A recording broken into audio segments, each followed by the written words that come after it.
fi également yàlla teg ci loxo ba lépp lu mu ci namoon mu mujj am. Alors on va parler d'autre chose mu ñeel peut-être grève bi nga xamante ne moom la liggéeykatu SDE yi di amal ci jamono ji Baba fan ngeen bu ñuy def état des lieux fan ngeen toll ci grève bi. grève bi tey dañu doon def évaluation si 3 jours yi ñu déclenché woon mu doon 72 heures de grève la ñu déclenché lu tax war nañ ko wax tamit pour que nit ñi xam ko.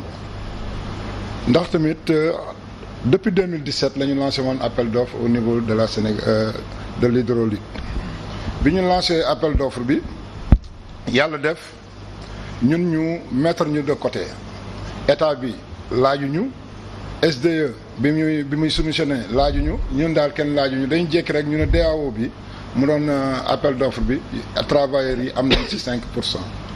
ñu ne am nañ ci 5% comme en 1996. ñu ne nag 5% tuuti na ndax tamit ñun depuis boobu ba léegi ñu ngi toog di xaar 96 ba léegi kenn mësuñoo dégg nu wax.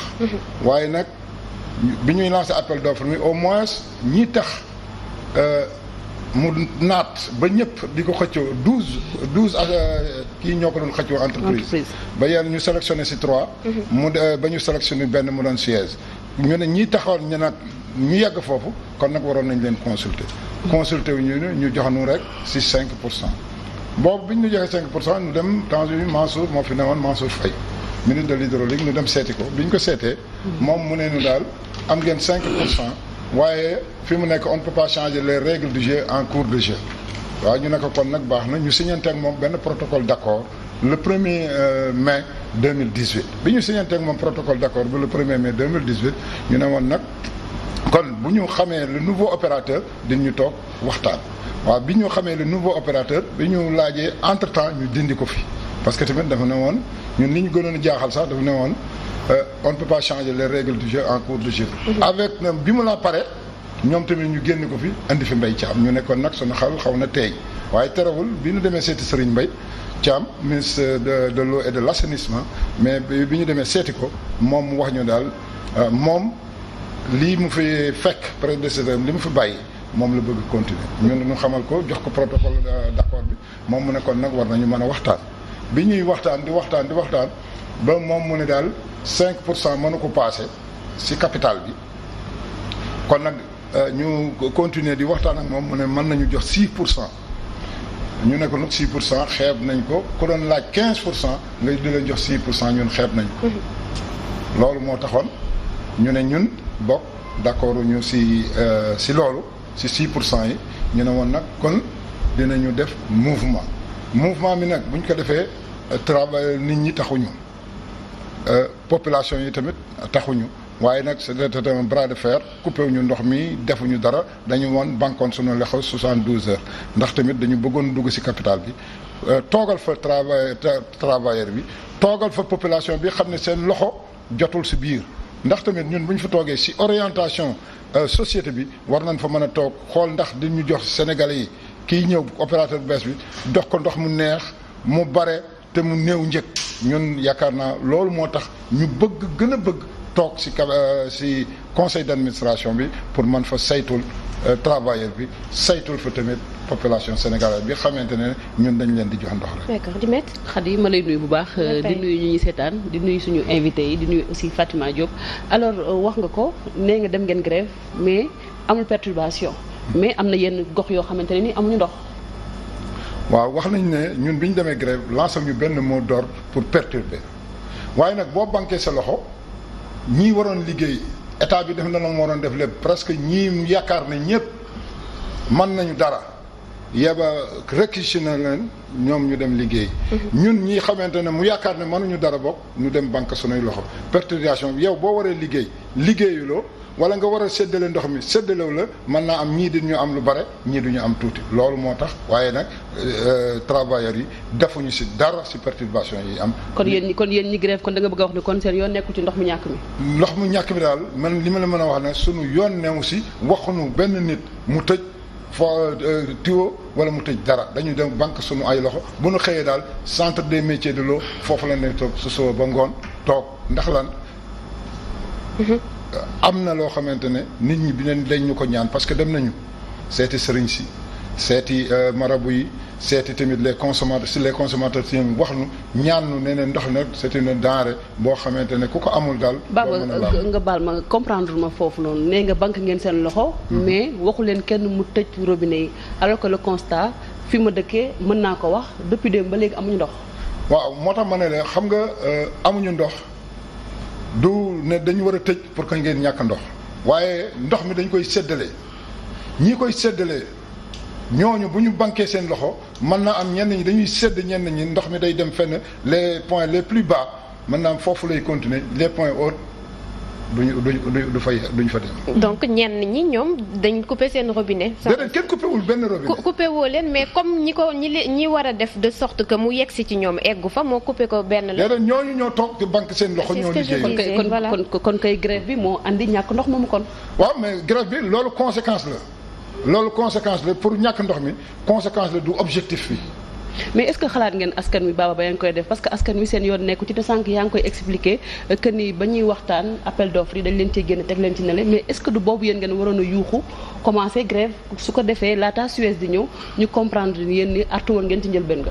mais wax naa la si njëlbeen bi ne 2017 appel d'offre bi ñu ko lancé 2017 ba léegi ñu ngi ñaxtu waaye tamit ñun ay patriotes lañu dañ ñu ne.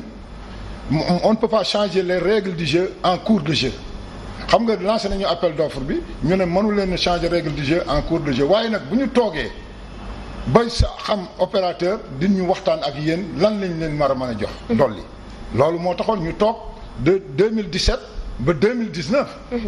loolu moo tax. Fatima. alors merci beaucoup Khady nuyu naa leen alors est-ce que également jàppoo ne da ngeen bëgg a def li nga xamante ne moom moo di accaparement parce que loolu la ñi leen di liggéeykatu SONES yi comme tamit yu ONAS yi di leen di tuumale. accaparement par rapport ak pourcentage yi nga xamante ne yéen a ko sekkoon parce que 5% yu njëkk yi ci réforme yi xëy na yéen a ko yoroon mais tey jii ci 2% yi ñu bëgg a jox ñeneen ñi yéen da ngeen ciy lànk. déedéet ñun xëccu ñu ak waa SONES ak waa ONAS ñooñu sunu ay frères lañu ñun ñoo bokkoon benn kër mu doon SONES avec 2 E. en 1996 lan moo xew. foog ñu leeral ko ndax tamit nun ay artisans lañ fi woon fa lañ fekk bi ñu defee la réforme de l'hydraulique urbaine dañu ne woon les travailleurs de l'ex-SONES avec 2 E am nañu 5%. waaye bi ñu paree ñu xaaj société en 3. mu doon ONAS SONES ak SDE ñun toog nañu fukki at c'est en 96 ba 2010 kenn laajul lu jëm ci capital 5%. les travailleurs de la sénégalaise des eaux ñu jóg comme un seul homme ñu dem réclamer loolu ba siège bi ko porté bi ko porté woon SDE bi ko porté woon ne kon nag ala kulli alim comme man maa porté woon seen 5% yooyu dinaa leen ko delloo mu ngi nu ko delloo en 2010 lañ ko delloo ñun mayuñu ko dañu ko delloo ñu jënde ko 491 millions lañ ko jënde en 2010 te mu ngi waroon a jar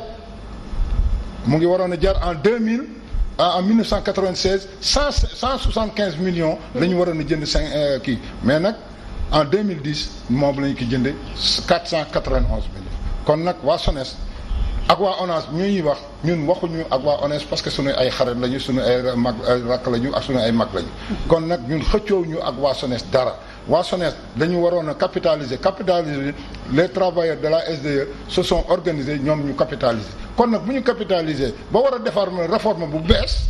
mais yaakaar naa réforme bi est-ce que du réforme bu njëkk bi ute nag réforme 96. c'est réforme en 2016. effectivement lañ ko lancé. bi 2016 jotee mais yaakaar naa ñun defuñu dara dañu réclamer suñu part te boo demee ci DAO bi amul fenn fu ñu tuddee SONES ak ONAS.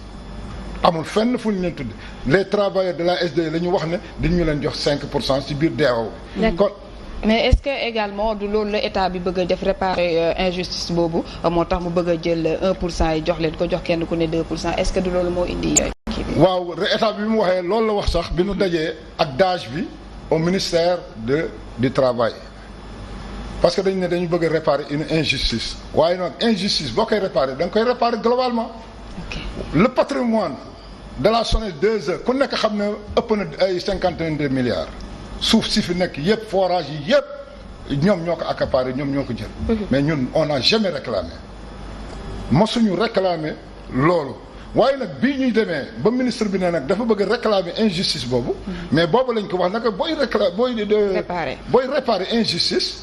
mais doo créé waat beneen injustice bi li fi newoon mu doon patrimoine bi ak 15% yi ñu demandé mais da nga koy boole mu doon benn package bu ko defee benn package ñun ñu séddoo ko. d'accord avant ñoo jàll ci Serigne Saliou 15% aux parts yi ngeen di réclamer sénégalais ils ont pas trop bien compris. yéen lan bu ñu leen ko joxoon par exemple lan lay yokk ci yéen salaire bu yokk la wala bénéfice bu yokk. déedéet salaire yi du yokk. lan la leen di indil en fait. xam nga lan la ñuy indil.